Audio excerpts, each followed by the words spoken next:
Selamat datang kembali. Hari ini kita akan bahas cerita yang, lumayan dramatis ya, soal long-term capital management atau LTCM. Ya, ini hedge fund isinya orang-orang yang dianggap jenius finansial, bahkan ada peraih Nobel ekonomi segala. Betul. Sumber kita kali ini dari buku When Genius Failed karya Roger Lowenstein. Kita mau coba bedah nih, gimana ceritanya tim super ini dengan strategi matematikanya yang katanya canggih itu, malah hampir bikin sistem keuangan global ambruk di tahun 1998. Oke, kita mulai aja ya. Boleh.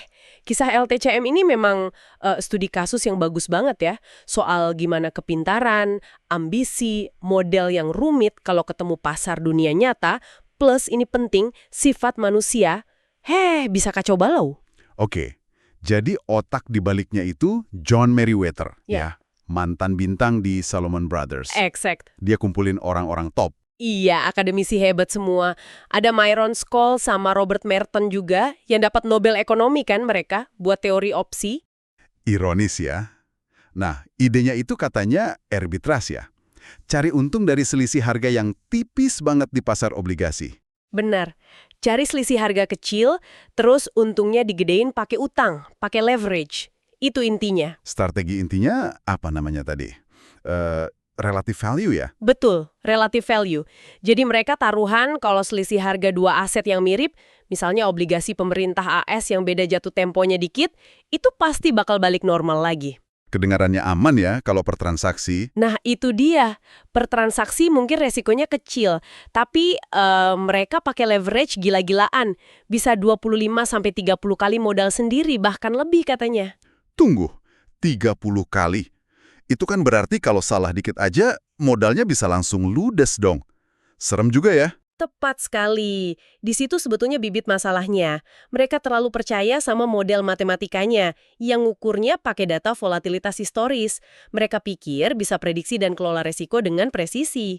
Padahal pasar kan nggak selalu nurut sama sejarah ya. Ya, itu dia. Modelnya bagus di teori, tapi seringnya abai sama kemungkinan kejadian langka yang dampaknya dahsyat. Istilahnya fatals lah, fokusnya ke data normal aja. Tapi awalnya kan sukses besar tuh.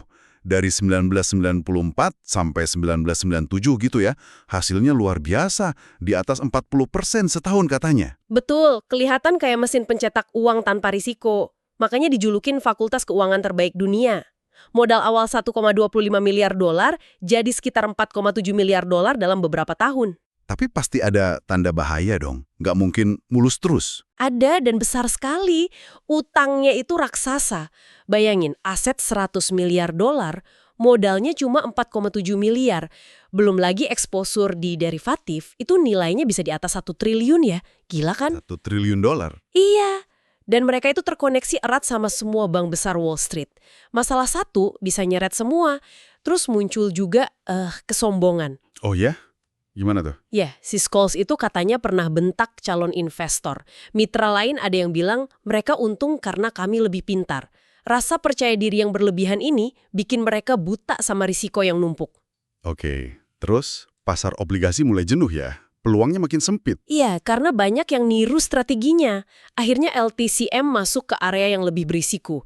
Kayak merger arbitrage, taruhan merger perusahaan, terus taruhan juga di volatilitas pasar saham. Nah, ini mulai bahaya nih. Makin bahaya pas datang krisis Asia 1997. Terus puncaknya Rusia gagal bayar utang Agustus 1998. Itu goncangannya ke pasar global luar biasa. Di sini modelnya mulai nggak jalan ya? Sama sekali nggak jalan. Asumsi diversifikasi mereka itu runtuh total. Waktu panik, semua aset berisiko itu jatuhnya barengan.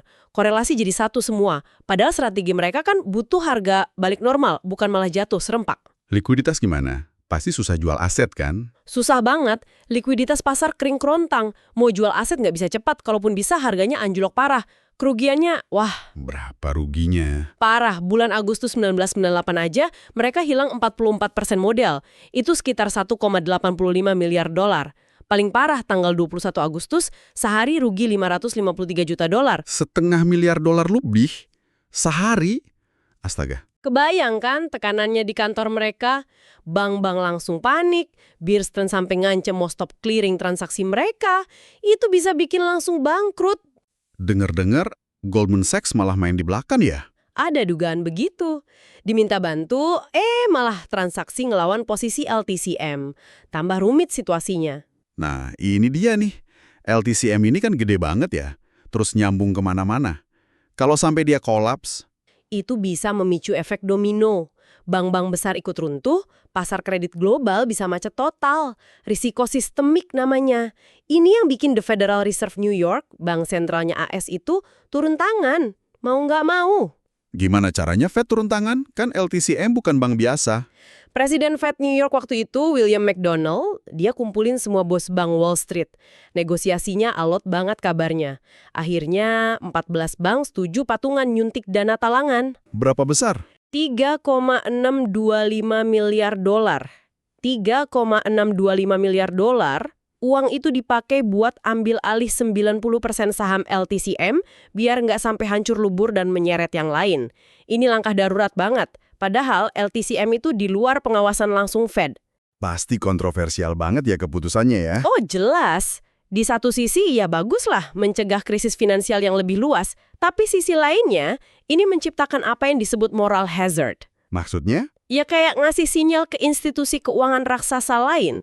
Tenang aja kalau kalian nekat ambil resiko besar terus nyaris bangkrut, nanti juga bakal diselamatin toh. Soalnya kalian terlalu besar untuk gagal. Too big to fail gitu. Jadi pertanyaannya, siapa dong yang nanggung resiko sebenarnya? Iya juga ya.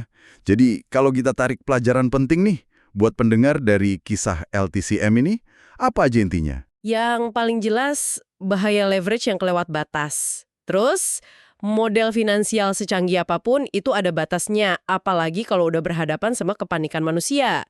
Dan tentu, kesombongan itu bisa membutakan orang paling pintar sekalipun. Dan juga betapa saling terkaitnya sistem keuangan kita ya. Satu jatuh bisa kena semua. Betul. Yang menarik kan, model mereka itu gagal bukan karena matematikanya salah hitung, tapi karena nggak bisa antisipasi gimana manusia bereaksi waktu stres berat, waktu panik. Faktor manusianya ini yang ngalahin rumus. Oke. Nah, ini pertanyaan buat Anda renungkan di rumah. Seberapa banyak sih kita belajar dari kejadian 1998 itu? Pasar keuangan sekarang kan jauh lebih kompleks, lebih nyambung lagi. Kira-kira kegagalan para jenius kayak LTCM ini mungkin nggak sih kejadian lagi di masa depan? Pertanyaan bagus itu. Baiklah, kita cukupkan dulu penelusuran kita kali ini. Sampai jumpa di pembahasan berikutnya.